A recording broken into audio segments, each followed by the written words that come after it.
Welcome to our channel. నమస్కారం.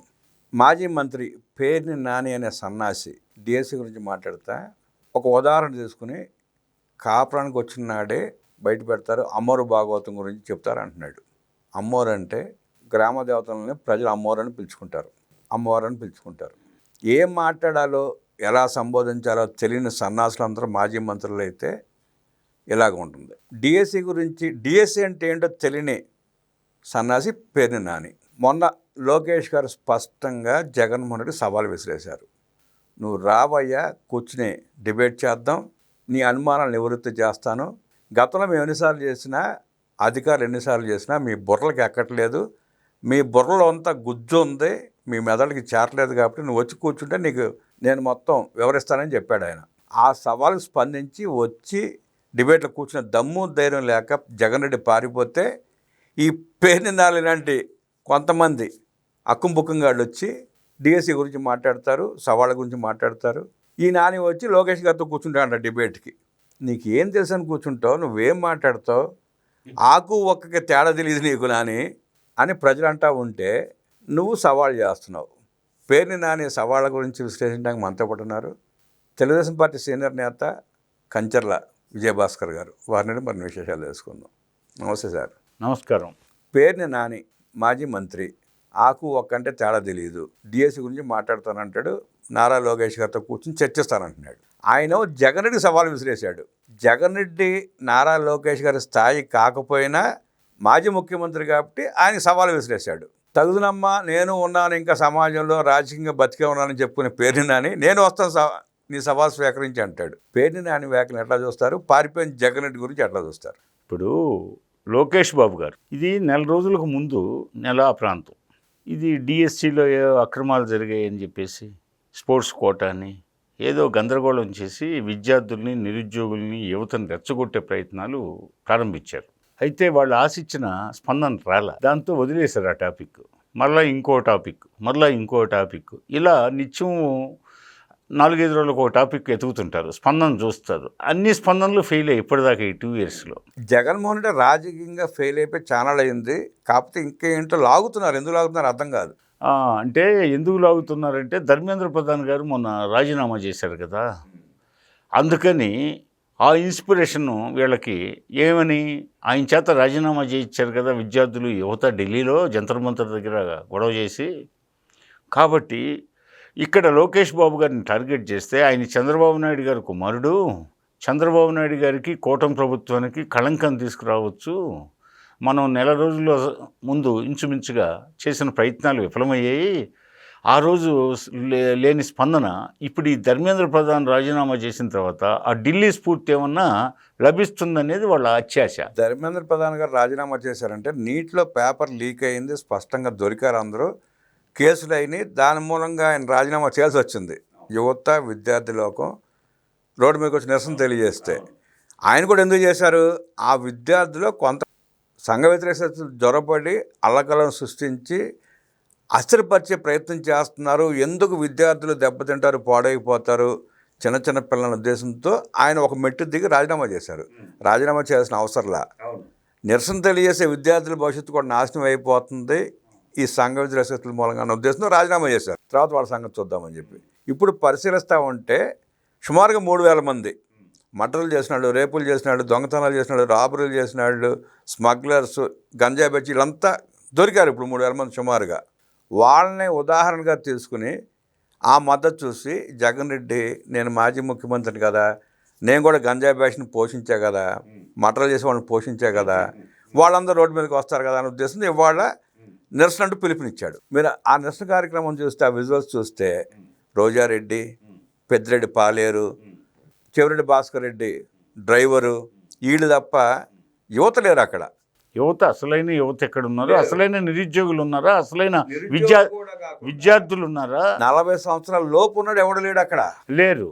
40 సంవత్సరాలు పైబడినాడు. అంతా మీరు అన్నట్టు బ్లేడ్ బ్యాచ్లు, డ్రగ్స్ బ్యాచ్లు, గంజాయి బ్యాచ్లు వీళ్ళే ఉన్నారు. పోతే జగన్మోహన్ రెడ్డి, ఈ పేర్ని నాని వాళ్ళ అదే ఇంచుమించు ఒక నెల రోజుల క్రితం విఫలమయ్యారు కాబట్టి సెకండ్ థాట్గా మళ్ళా దీన్ని ఉదహరించాలని చెప్పేసి చూద్దాం ప్రయత్నం అని చెప్పేసి నిన్న వాళ్ళు చేసిన నిరసన ఫెయిల్ అయింది. పోతే మీరు అన్నట్టు మొత్తం యువత, విద్యార్థులు, నిరుద్యోగులు అక్కడ ఏం కనపడలేదు. ఆ తర్వాత మళ్ళీ ఆయన పేరుని నాని జగన్మోహన్ రెడ్డి కావాలన్నా లోకేష్ బాబుతో డిబేట్ చేయడానికి నేను చాలనా, మరి జగన్మోహన్ రెడ్డి ఎక్కడా, లోకేష్ బాబు ఎక్కడా అంటున్నాడు. మరి ఆ విషయం జడ్జి చేయాల్సింది. జగన్మోహన్ రెడ్డి ఎక్కడ, లోకేష్ బాబు ఎక్కడ? జగన్మోహన్ రెడ్డి చెంచల్గూడ జైలు నుంచి వస్తే లోకేష్ బాబు యుఎస్ నుంచి వచ్చాడు, అమెరికా నుంచి వచ్చాడు. స్టాన్ఫర్డ్ యూనివర్సిటీలో చదువుకొని వరల్డ్ బ్యాంకులో పనిచేసి ప్రపంచ పేదరికాన్ని అవగాహన చేసుకుని వచ్చాడు ఇక్కడ రాష్ట్రానికి. జగన్ రెడ్డికి మళ్ళీ తాత దగ్గర దొంగతనాలు నేర్చుకుని రాలేదుగా. అవును, రాలేదు. కరెక్ట్గా చెప్పారు మీరు. పోతే ఈ నేపథ్యంలో పేరుని నాని ఆయన చాలంట. అంటే ఆయనైతే హంస నీటిని పాలని వేరు చేసే గుణం హంసకు ఉంటుంది. జగన్మోహన్ రెడ్డికి కానీ లేకపోతే పేరుని నానికి ఉందంటే ఈ రాష్ట్రంలో 5 కోట్ల మంది ప్రజల్లో ఎంతమంది ఒప్పుకుంటారు? వీళ్ళిద్దరు హంసలాగా పాలు అమ్మేసిన బ్యాచ్ ఇద్దరు నెలలో కూడా పాలు కలిపి జనరల్ గా పాలలో నీళ్లు కలుపుతారు ఎవడన్నా. ఈ దుర్మార్గులు ఇద్దరు నీళ్ళలో పాలు కలిపి అమ్మేస్తారు. మరి ఈ నేపథ్యంలో జగన్మోహన్ రెడ్డికి రెండోసారి సవాల్ విసిరింది. ఇంతకుముందు లోకేష్ బాబు గారు ఒకసారి సవాల్ విసిరితే ఉలుకు పలుకు లేదు. ఈసారి పేరుని నాని తగుదనమ్మా అని ఆయన ముందుకు వచ్చాడు. జగన్మోహన్ రెడ్డి కావాలన్నా, జగన్మోహన్ రెడ్డి మాట్లాడాలంటే చంద్రబాబు నాయుడు గారు రావాలా, లోకేష్కి అయితే నేను వస్తాను అని ఒక తుస్కారంగా మాట్లాడాడు.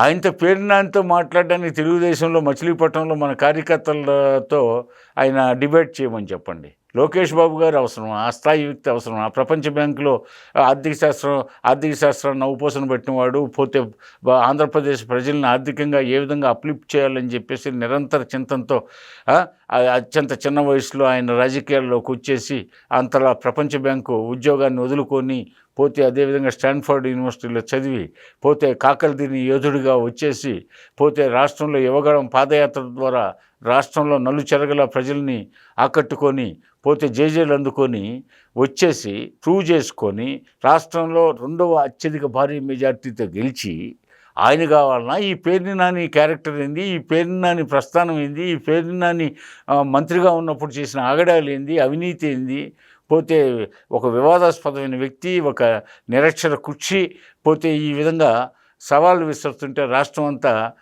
నోరెళ్ళ పెడతా ఉంది. పోతే మచిలీపట్నంలో మా తెలుగుదేశం దిగువ శ్రేణి కార్యకర్తలు వార్డులో మన డివిజన్ మచిలీపట్నం పట్టణంలో ఉండే ఒక డివిజన్ కార్యకర్తకు సమాధానం చెప్తే సరిపోతుంది. కానీ పోతే లోకేష్ బాబుకి సవాలు విసరడం అంటే ఇది ఉత్తర కుమార్ ప్రగల్భాలు అంటే ఈ పేరుని నాని అనే అతను ఉత్తర కుమారుడిగా లోకమంతా భావిస్తూ ఉంది.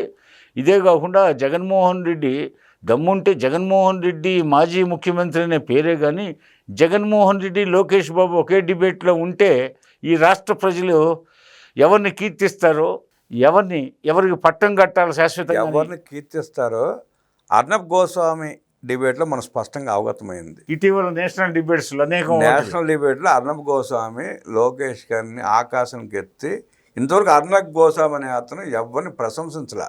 ఏ నాయకుడిని ఒక్క లోకేష్ గారిని ప్రశంసించాడు ఆయన. అవును, శభాష్ లోకేష్ అన్నాడు ఆయన. ఆ స్థాయిలో ఆయన కీర్తించబడతా ఉంటే జగన్ రెడ్డి జైలు చుట్టూ, సబ్ జైలు చుట్టూ, కోర్టుల చుట్టూ తిరుగుతూ దొంగలను పరామర్శించుకుంటూ దిగజారిపోయిన వ్యక్తితో సమానమా?